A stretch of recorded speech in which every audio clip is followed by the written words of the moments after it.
अपने हिस्से का सपने आप खुद रखे सहेज कर, हकीकत से पर्दा ख्वाबों से उठाएं रोज देर तक। और आप इस बार जो 2024 के चुनाव हो रहे हैं उसमें 2 चरण के चुनाव के बाद अगर तीसरे चरण में आते हैं आप, तो यहाँ कुछ अलग कहानी आपको देखने को मिलती है। तो पहला तो उनकी परीक्षा है कि उनको 400 सीट पार करना है।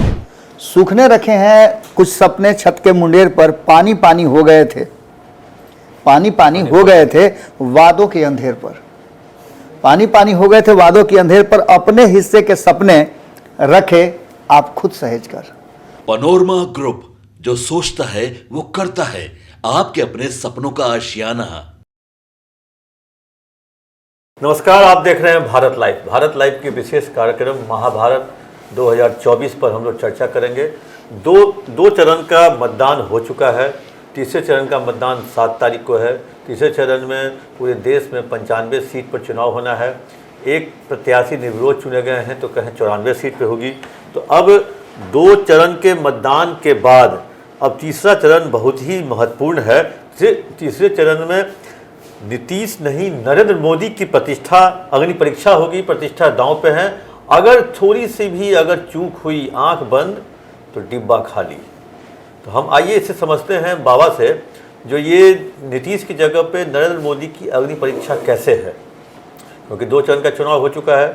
तीसरा 7 मई को है, क्योंकि इस बार अगर आंख बंद हुआ तो डब्बा गायब। हम बाबा से समझते हैं जो आखिर अग्नि परीक्षा प्रधानमंत्री नरेंद्र मोदी की कैसे है। नीतीश कुमार कहाँ से गायब हो गए इस वाले में से? चंदन जी, इस विश्लेषण को शुरू करने से पहले अचानक से भी मैं देख रहा था, तो मेरा एक 2016 का पोस्ट नज़र आया फेसबुक पे। तो मैं कभी कभी कुछ कुछ लिख लेता हूँ। 2015 से लेकर 2016 तक जो सरकार बनी थी 2015 में, नवंबर, दिसंबर, जनवरी, फरवरी, मार्च, अप्रैल, मई, 6 महीने की जो सरकार थी, उस सरकार के बाद हमने जो वादे किए गए थे और कहा गया था कि नरेंद्र मोदी से बेहतर काम करेगी बिहार की सरकार, उसी पर हमने 4 लाइनें लिखा था, जिसमें लिखा था कि सूखने रखे हैं कुछ सपने छत के मुंडेर पर, सूखने रखे हैं कुछ सपने छत के मुंडेर पर, पानी पानी हो गए थे, पानी पानी हो गए थे वादों के अंधेर पर, पानी पानी हो गए थे वादों के अंधेर पर, अपने हिस्से के सपने रखे आप खुद सहेज कर, अपने हिस्से का सपने आप खुद रखे सहेज कर, हकीकत से पर्दा ख्वाबों से उठाएं रोज देर तक। सिंपल सी बात है कि देखिए, चुनाव आता है तो वादे शुरू होते हैं, वादों में दावे भी होते हैं। कितने वादे पूरा होते हैं इस पर फिर अगले 5 साल के बाद वादे होते हैं, दावे होते हैं, आपने क्या किया, आपने क्या वादा किया था।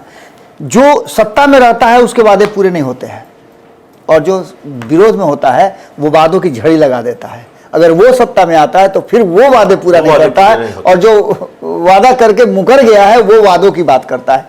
ये एक अलग तरह की कहानी है, और इस कहानी में एक बात तो साफ साफ नजर आती है कि ये पूरी की पूरी बात एक तरफ रख दीजिए, और आप इस बार जो 2024 के चुनाव हो रहे हैं उसमें 2 चरण के चुनाव के बाद अगर तीसरे चरण में आते हैं आप, तो यहाँ कुछ अलग कहानी आपको देखने को मिलती है। बार बार चर्चा चंदन जी हम लोग कर रहे हैं कि नीतीश कुमार बुरी तरह से फंस गए हैं, सबसे कमजोर कड़ी है नीतीश कुमार। नहीं हो रहा है कि 16 सीट दे करके कहीं ना कहीं भारतीय जनता पार्टी और एनडीए के घटक दलों ने गड़बड़ कर दिया, हार जाएंगे कहा, 40 पूरा नहीं होगा कहा। ये सारी बातें, सारा दबाव, सारा भाव हम लोग नीतीश कुमार पर डाल दे रहे हैं। लेकिन नीतीश कुमार अकेले क्यों, जब परिवार में बहुत सारे सदस्य हैं, सभी कमाने वाले हैं, सबकी अपनी अपनी लायबिलिटीज है, तो किसी एक पर जिम्मेवारी क्यों? अगर दाल के जगह पर बिरयानी बन रहा है, चावल के जगह पर पुलाव बन रहा है, तो ये पूरे परिवार का कंबाइंड एफर्ट होगा। अब यहां सिर्फ नीतीश कुमार को टारगेट कर देना कि 5 सीट जो दूसरे चरण में था उसमें बुरी तरह से वो पछड़ रहे हैं, टक्कर दे रहे हैं, उनके साथ ये नहीं हो रहा, वो नहीं हो रहा। हालांकि एनडीए गठबंधन बहुत एकजुट नजर आ रहा है, लेकिन 3 चरण के चुनाव के बाद नीतीश कुमार से ज्यादा नरेंद्र मोदी की अग्नि परीक्षा है। नरेंद्र मोदी की अग्नि परीक्षा कैसे है? तो पहला तो उनकी परीक्षा है कि उनको 400 सीट पार करना है। दूसरा अग्नि परीक्षा उनका है कि उनको प्रधानमंत्री बनना है, और तीसरा 10 साल के काम का उनको लेखा जोखा, लेखा जोखा के साथ साथ ये साबित करना है कि 10 साल हमने काम किया है। आप फिर सत्ता में आएगा तभी तो यह साबित होगा। यानी कि सबसे बड़ी अगर अग्नि परीक्षा किसी की है तो वो नरेंद्र मोदी की है। पहले और दूसरे चरण के चुनाव होने के बाद इस अग्नि परीक्षा की हमने किया कि तीसरे चरण में क्या होगा, लेकिन इससे पहले क्या होगा से पहले क्या हुआ, ये हम अगर देख लें तो निश्चित रूप से क्या होगा पर हम लोग डिस्कस कर सकते हैं। लेकिन इस बार के चुनाव में आप देख रहे होंगे प्रधानमंत्री की जो भाषा है या रैली में जो भाषण है, अब मुद्दों से भटककर वो इंडिविजुअल उनके लिए खास हो गया। अब वो कांग्रेस पार्टी नहीं, कांग्रेस सरकार नहीं, अब साहबजादे, कांग्रेस के साहबजादे पर वो टारगेट करके कर रहे हैं। मतलब वो 370, 3 तलाक, राम मंदिर, काशी, मथुरा जो मुद्दा लेकर के बीजेपी ने सोचा था जो हम लोगों के बीच में जाएंगे, अब राहुल गांधी मुद्दा हो गए हैं। उसी हिसाब से दूसरा चीज़ और आप देखे होंगे, जो अब केंद्रीय मुद्दा नहीं, अब जिन राज्यों में जाते हैं तो उस राज्य का मुद्दा पर ही अब बीजेपी केंद्रित कर रही है, उसी पे बात। जैसे बिहार आते हैं तो लालू यादव, यूपी जाते हैं तो अखिलेश यादव, तमिलनाडु जाते हैं तो स्टालिन, केरल जाते हैं तो वहाँ पे वो मतलब इस तरह का मुद्दा वो लगातार, महाराष्ट्र जाते हैं तो शरद पवार। तो वैसी स्थिति में अब बीजेपी जो है अब सेंट्रलाइज मुद्दे को लगता है भूल गई है। अब क्षेत्रीय मुद्दे पर, अब केंद्र की सरकार अगर क्षेत्रीय मुद्दे पर जाकर भाषण दे, ये कहीं ना कहीं बैक फुट पे आप मानते हैं नहीं जिसको जाना है पार्टी को। अब इस बात को ऐसे समझ सकते हैं हम लोग, और खास करके हम कोशिश करते हैं कि बताने की कि 2014 में जब नरेंद्र मोदी का नाम सबसे पहले आया कि ये प्रधानमंत्री के हमारे उम्मीदवार होंगे, तो नीतीश कुमार छटक के वहां से बाहर हो गए थे। नरेंद्र मोदी आए तो सारे देश के लोगों को लगा कि कुछ अलग होगा, एकदम बदलाव हो जाएगा। नरेंद्र मोदी कह रहे हैं कि एक आदमी को जेल में डालेंगे, 15-15 लाख सबको देंगे, 2 करोड़ नौकरी और रोजगार देंगे। ये जो मुद्दे थे वो आम लोगों के सेंटीमेंट को टच किए। सबको लग रहा था अरे हाँ सही में भ्रष्टाचार हो रहा है, सबको लग रहा था कि अरे हाँ कोई काम कराने जाते हैं तो वहाँ पैसा वसूली होता है, सबको लग रहा था कि अरे हाँ ये 70 साल से शासन पर बैठा हुआ है, जरूर चोरी डकैती किया होगा।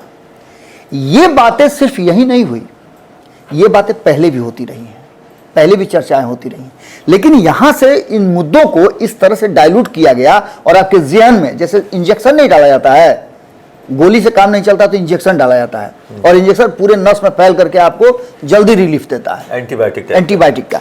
अब सिंपल सी बात आप समझ लीजिए कि 2014 से पहले नरेंद्र मोदी की एक अलग छवि थी, भारतीय जनता पार्टी को एक अलग भारतीय जनता पार्टी देखा जा रहा था, जो कांग्रेस से बिल्कुल अलग है, कांग्रेस के जो सहयोगी हैं उनसे बिल्कुल अलग है, इसका एक अलग फंडा है, अरे ये तो पूरा सब कुछ बदल देगी।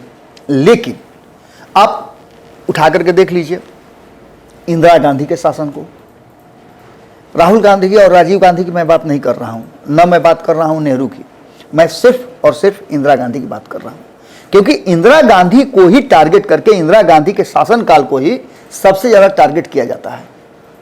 हालांकि चर्चा होती है नेहरू की भी, चर्चा होती है राजीव गांधी का कभी आपने देखा कोई चर्चा करके कहे कि ये हुआ एगो बोफोर्स छोड़ करके, वो भी केस लगभग समाप्त हो चुका है।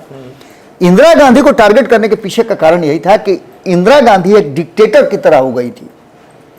उन्होंने इस देश के संविधान और अन्य चीज़ों को लेकर के जिस तरह की बातें की और जिस तरह का चेंजेस किया, वो चाहती थी कि अधिक से अधिक सत्ता में हम ही रहें, जब तक हम रहें तब तक सत्ता में हम ही रहें। यही चीज़ें बदल करके इधर आ गई हैं। यहाँ भी उसी तरह की बातें चल रही हैं जिसकी चर्चा आपने देखा होगा विपक्ष कर रहा था। अब ऐसी स्थिति में नरेंद्र मोदी का जो प्रतिष्ठा है दांव पर फंसा हुआ है। एक तरफ नरेंद्र मोदी को यह कहा जाता है कि संविधान खत्म कर देंगे, एक तरफ ये कहा जा रहा है कि अगर इस बार जीत करके आ गए, सत्ता में आ गए, तो अगली बार से चुनाव ही नहीं होगा। हालांकि ये सारी बातें इस देश की जनता के सामने जीरो हैं, शून्य हैं, क्योंकि इस देश की जनता ने समय समय पर सबको सबक सिखाया, चाहे वो इंदिरा गांधी हो या कोई भी हो। अब हम जिस मुद्दे की बात करने आए हैं कि प्रतिष्ठा दांव पे फंसी हुई है, अग्नि परीक्षा है, तो सबसे पहले चरण में 102 सीटों की बात हम करें। जो 102 सीटें जिसकी हम अभी चर्चा कर रहे थे कि पहले चरण में 102 सीटें हुई है, अगर उसके आंकलन को हम देखते हैं 2019 के हिसाब से कसौटी पे कसते हैं, तो यहाँ 49 सीटें बीजेपी के पास थी और इनमें से 45 सीटें यूपीए के पास थी, यूपीए के घटक दल के पास थी। इसके बाद अगर 2019 में सेकेंड चरण की बात करें तो 85 सीटों का अगर आंकलन करते हैं तो इसमें से 85 में से 50 बीजेपी के पास थी, 58 एनडीए के पास थी और 21 सीट कांग्रेस के पास और 9 सीट उसके अन्य घटक दल के पास थी या अन्य दलों के पास थी। अब थर्ड फेज में जो 95 सीटों की आप चर्चा कर रहे थे, हम उस पर अगर आते हैं तो उसका आकलन अगर नट सेल में हम देखना शुरू करते हैं तो 95 में से मात्र अब 93 सीट बच गए हैं। एक सीट पर निर्विरोध चुनाव हो चुका है, दूसरा सीट जो है उस पर प्रत्याशी की मृत्यु हो गई है, बाकी 93 सीट। अब 93 सीट में अगर हम इसको देखें जिसमें 7 मई को होना है, तो इसमें एक सीट पर प्रत्याशी की मृत्यु तो हमने पहले ही बता दिया था। इसमें सबसे बड़ी बात यह है कि 2019 के आधार पर अगर हम देखते हैं तो इसमें गुजरात की कुल 26 सीटों में से बीजेपी के पास थी, जिन सीटों पे इस बार चुनाव होना है। इसके अलावे 2019 में 95 सीटें थी, 95 में से 72 बीजेपी के पास थी और कांग्रेस के पास 4, अन्य के पास 9। 2009 में बीजेपी के पास इनमें से इन 95 सीटों में से 47 सीटें थी और कांग्रेस के पास 27 सीट थी। 2014 की बात करें तो इसमें बीजेपी के पास 67 सीट थी और बाकी के पास 9 सीट थी। यानी कि यह आंकलन बता रहा है कि जहां जहां मजबूत स्थिति में भारतीय जनता पार्टी रही 2019 में, वो 2024 में रहेगी कि नहीं रहेगी, वही देखना है। परिस्थितियां कैसे बदल रही हैं। तो इन परिस्थितियों को बदलने के साथ साथ आपको देखना पड़ेगा कि हम मुद्दे की बात कर रहे थे कि मुद्दे सारे गौन हैं, मुद्दा आ गया है एक दूसरे पर आरोप प्रत्यारोप का, व्यक्तिगत मुद्दे हो गए हैं। आप जो बता रहे थे कि अब मुद्दे व्यक्तिगत हो गए हैं, व्यक्ति पर हमला होने लगा। आप इंदिरा गांधी का भी देख लीजिएगा कि इंदिरा गांधी भी व्यक्तिगत मुद्दे पर आती थी। इंदिरा गांधी के समय भी इंदिरा गांधी को व्यक्तिगत मुद्दों पर घेरा जाता था। आज उसी स्थिति में इंदिरा गांधी के ही बनाए जो फ्लोर चार्ट था उसी पर भारतीय जनता पार्टी अपना शासन कर रही है।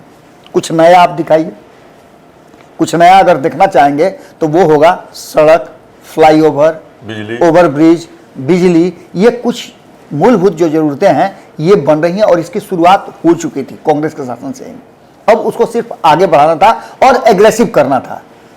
इसमें आप देखे होइएगा कि नितिन गडकरी जैसे नेता है जिनके हाथ में ये सारा इंफ्रास्ट्रक्चर मिला और उन्होंने बहुत अच्छा काम किया, इसमें कोई दो राय नहीं है। उन्होंने किसी को अपना और पराया नहीं समझा। जो भी सांसद गए अपना प्रोजेक्ट रखा और प्रोजेक्ट रखने के बाद उसको तुरंत उन्होंने ओके कर दिया, इसमें कहीं कोई दो राय नहीं है। अब ऐसी स्थिति में महंगाई, मंगलसूत्र, रोजगार मुद्दे बनाने की कोशिश हो रही है लेकिन मुद्दे बन नहीं पा रहे। राम मंदिर सबसे बड़ा मुद्दा था। आपको याद होगा कि जब ये कहा जा रहा था कि राम मंदिर का आधे अधूरे में भी आनंद फन में उद्घाटन कराया गया, उसके पीछे कारण था 2024 का चुनाव। लेकिन राम मंदिर का मुद्दा नहीं आ रहा है। आम जनता अपनी आस्था के हिसाब से राम को पूजती जरूर है लेकिन उसके आधार पर वोट नहीं करेगी। ये बातें एकदम नहीं करेगी, इस बात साफ हो गया है। इसके अलावा अगर हम देखते हैं तो 2019 में जो जिन सीटों की चर्चा कर रहे थे उसमें से मध्य प्रदेश में 8 सीट, बिहार में 5, छत्तीसगढ़ में 7, साथ में 6 सीटें जीती थी बीजेपी। इसके बाद अगर बात करें तो कर्नाटक की 14 सीटें, यूपी की 10 में से 8 सीटें जीती थी। ये सब मिलाकर के जो 95 सीटों का हम लेखा जोखा दे रहे हैं वो साफ बता रहा है कि कहीं ना कहीं ये मुद्दा अब भारतीय जनता पार्टी के लिए बड़ा ही अजीब हो गया है। नहीं, मुद्दा एक चीज बाबा यहाँ रुकेंगे। 14 में था राम मंदिर मुद्दा, 19 में था एकता, अखंडता, राष्ट्रवाद था। अब बीजेपी के पास कोई मुद्दा ही नहीं लगता है जो रहा है, इसलिए वो क्षेत्रीय मुद्दों पर हर क्षेत्र में जाके उस क्षेत्र के मुद्दों को वो ज़्यादा वैल्यू दे रही है, उस पर ज़्यादा फोकस कर रही है। मतलब ये लगता है बीजेपी को कहीं ना कहीं से लगता है जो हम लोकल मुद्दे को उठाएंगे तो वहाँ का वोट मुझे मिलेगा। अब राम मंदिर और राष्ट्रवाद और 370 ये जो मैंने कहा वो तो हो चुका। अब लोगों को चाहिए महंगाई। एक बार फिर से हम वहीं पहुंच रहे हैं और ये देश वहीं पहुंच रहा है जहां नरेंद्र मोदी ने 2014 में चुनाव जीतने के साथ और जीतने के बाद कहा था कि ये देश जो है सपेरों का देश है, फलाने का देश है, ठिकाने का देश है। एक बार फिर से पुनः मुसीको भवा और भारतीय जनता पार्टी को उसी हिंदू मुस्लिम पर आना पड़ेगा और आ रही है। आपने देखा भी होगा कि किस तरह से हिंदू मुस्लिम कराया जा रहा है, अगड़ा पिछड़ा कराने की कोशिश की जा रही है। एक बात तो आप तय मान के चलिए कि भले ही नीतीश कुमार उस खेमे में, मोदी विरोधी खेमे में नहीं हो, लेकिन मोदी विरोधी खेमे को नीतीश कुमार ने एक ताकत जरूर दे दिया था, एक हेतु दे दिया था और उस पर कांग्रेस और आरजेडी जो है वाम दल है जबरदस्त बैटिंग कर रहे हैं। भले ही ममता बनर्जी उसमें नहीं हो, पिच तैयार किया नीतीश कुमार ने, बिल्कुल बैटिंग कर रही है आरजेडी कांग्रेस, बिल्कुल आरजेडी कांग्रेस, समाजवादी पार्टी, कब्रिस्तान की घेराबंदी हो, मदरसों का स्थायीकरण हो, बिल्कुल मदरसों में पढ़ाने वाले जो भी मौलवी होते हैं उनका एक तरह से कहे जो मेहनताना हो, उनका सैलरी हो, सबका इंक्रीजमेंट, मतलब ये सब का काम नीतीश कुमार ने किया, लेकिन नीतीश कुमार अब जिनके साथ हैं इस कारण से नीतीश कुमार को उसका फायदा नहीं होगा। उस पिच पर बैटिंग अब कहें तो महागठबंधन के लोग करेंगे। जी, अब तीन फेज के चुनाव में अगर देखें तो 102, 88 और 95 ये 250 के आसपास सीटें हो जाती है, मतलब 50% सीटें हो जाती हैं, लगभग 50% सीटें हो जाती है। तो इन सीटों में से, इन 250 सीटों में आपको 200 जीतना पड़ेगा, तभी आप 400 पहुंचिएगा, और ऐसा दूर दूर तक नजर नहीं आ रहा है। तो ऐसी स्थिति में एक बात तो साफ है कि सिर्फ नीतीश कुमार को आप टारगेट नहीं कर सकते हैं। नीतीश कुमार के आने से भारतीय जनता पार्टी को फायदा मिलेगा, ये तय है, इसमें कोई दो राय नहीं है। नीतीश कुमार को भारतीय जनता, कल ही आप खबर कर रहे थे कि नीतीश कुमार को भारतीय जनता पार्टी का वोट शिफ्ट होगा नहीं होगा, यह बहुत बड़ा मुद्दा है। लेकिन नीतीश कुमार को ला करके भारतीय जनता पार्टी ने अपना गोटी तो लाल जरूर कर लिया है और अपने जीत का एक रास्ता तैयार किया है। लेकिन बिहार के अलावे बाकी के राज्यों में जो चुनाव हो रहे हैं, जहां अधिक सीटें हैं, वहां की क्या स्थिति रहेगी, वहां भारतीय जनता पार्टी कैसा प्रदर्शन करती है, यह सबसे मुख्य बात होगा। बिहार में तो नीतीश कुमार अगर 16 सीट अगर हार जाते हैं तो आप 400 की जगह पर 16 सीट कम हो जाइए। लेकिन अलग जगह पर आपकी क्या प्रतिक्रिया रहती है वो देखना दिलचस्प होगा, क्योंकि अधिकांश राज्यों में आप अकेले चुनाव लड़ रहे हैं। और इसमें से जो 250 सीटों की हम बात कर रहे हैं, इसमें से लगभग 200 सीटें ऐसी है जिसमें नरेंद्र मोदी और कांग्रेस की सीधी लड़ाई है। यहां अग्नि परीक्षा नरेंद्र मोदी की है। अगर राहुल गांधी का स्ट्रेटजी काम कर जाता है, क्योंकि एक बार फिर से कहा जा रहा है कि राहुल गांधी अमेठी पहुंचेंगे और उनकी बहन जो है रायबरेली पहुंचेंगी, तो यानी कि लड़ाई का एक नया सूत्र फिर से जोड़ा गया है और यह धागा कहीं ना कहीं नरेंद्र मोदी को परेशान जरूर कर रहा है। लेकिन एक सूत्र बता रहा है जो कल तक रायबरेली में नामांकन करना है, कांग्रेस ने प्रत्याशी की घोषणा नहीं की है। और वरुण गांधी जो मेनका गांधी के सुपुत्र है, जिनको इस बार टिकट नहीं दिया गया है, उनको भी संभावना है कि उनको भी संभावना है जो कांग्रेस उनको अपना प्रत्याशी बनाए। बिल्कुल, ये है। तो इसको बड़े ट्विस्ट की तैयारी चल रही है, बड़े ट्विस्ट की तैयारी चल रही है, बहुत बड़े ट्विस्ट की तैयारी चल रही है। और बीजेपी इस बार लगता है मुद्दों से भटक गई है। आप देखिए ना, सिंपल सी बात है कि राजनाथ का प्रतिष्ठा दांव पर फंसा हुआ है, नरेंद्र मोदी का खुद का प्रतिष्ठा दांव पर फंसा हुआ है। ऐसे कई दिग्गज नेता हैं जिनकी प्रतिष्ठा दांव पर फंसी हुई है। तो ऐसी स्थिति में कहीं ना कहीं 400 के आंकड़े का जो छोड़ा गया था सगुफा, वो सगुफा कितना पूरा कर पाते हैं। नरेंद्र मोदी की प्रतिष्ठा तो दांव पर फंसी हुई है। अगर आप प्रतिशत देख लीजिएगा तो आपके उत्तर प्रदेश देख लीजिए, जो लोकसभा में उत्तर प्रदेश में जितने प्रतिशत वोट बीजेपी को मिला था, उसके बाद विधानसभा हुआ, योगी का चुनाव हुआ, उससे 8% कम विधानसभा में यूपी में बीजेपी को आया वोट। तो ये एक ही चुनाव में जब ये इतना अंतर हो गया 19 के लोकसभा से लेकर के यूपी के विधानसभा चुनाव तक में, तो ये चीज अब कहीं ना कहीं इस चीज को भांप गए होंगे बीजेपी के बड़े नेता। अब बीजेपी का बिहार में भी देख लीजिए, जो नीतीश कुमार का फायदा बीजेपी को मिल रहा है, इनके गुड गवर्नेंस का फायदा, इनके विकास का फायदा, बिजली का फायदा, रोड का फायदा बीजेपी ले रही है। लेकिन बीजेपी का कैडर वोट है वो शिफ्ट नहीं हो रहा है, जेडीयू की तरफ नहीं शिफ्ट हो रहा है। चलिए, तो यहाँ 3 सीटों पर लड़ाई तीसरे चरण में बिहार में जेडीयू लड़ रही है, 1 सीट पर बीजेपी है और 1 सीट पर वीआईपी है। मैं लोजपा की बात कर रहा हूँ, लोक जनशक्ति पार्टी है। बाकी उधर से आप 3 सीटों पर राष्ट्रीय जनता दल लड़ रही है, 1 सीट पे सीपीआई है, सीपीएम है और 1 सीट पर वीआईपी है। तो ये लड़ाई जो है कहीं ना कहीं ये कहा जा रहा हो कि नीतीश कुमार की अग्नि परीक्षा है, लेकिन नीतीश कुमार की असली अग्नि परीक्षा दूसरे ही राउंड में थी। उसका रिजल्ट बताया गया कि नीतीश कुमार कहाँ थे। लेकिन नरेंद्र मोदी की लड़ाई 543 सीटों पर है, उसमें से 400 लाने का प्लान है। कितना सफल होते हैं ये बड़ी महत्वपूर्ण है। हम लोग चर्चा कर रहे थे महाभारत 2024 को लेकर के, जिसमें जो तीसरे चरण का जो मतदान है वो 94 जगहों पर होना है और जिसमें अधिकतम सीट पर बीजेपी का 19 पे कब्जा था। क्या वो कब्जा बरकरार रहता है? अगर कब्जा बरकरार रहता है तो हो सकता है 400 पार का नारा कहीं संभव न हो जाए। अगर उस पर कब्जा बरकरार नहीं रहता है तो ये 400 पार का नारा फिर कैसे ये पूरा कर पाएंगे। इसलिए इस बार नीतीश कुमार से ज़्यादा प्रधानमंत्री नरेंद्र मोदी बीजेपी के शीर्ष नेताओं की अग्नि परीक्षा है। वो कितना इस अग्नि परीक्षा में खरा उतरते हैं। आप देखते रहिए भारत लाइव। कैसा लगा यह कार्यक्रम आप अपना कमेंट बॉक्स में जरूर डालें। पनोरमा ग्रुप, जो सोचता है वो करता है। अगर ये वीडियो पसंद आई और वह बिहार के राजनीति और बिहारियत से सरोकार रखेनी तो सब्सक्राइब बटन दबा के चैनल के सब्सक्राइब कर ली। ओजे एगो घंटी बा, ओकरा बटन दबा देला से कुल सटीक और मारक खबर रुआ मुफ्त में मिल जाई। अगर रुआ पत्रकारिता के हमनी के नया प्रयोग में सहयोग कर चाहतानी तो ज्वाइन बटन दबा दी। पेटीएम नंबर नोट कर ली 9386816700। धन्यवाद।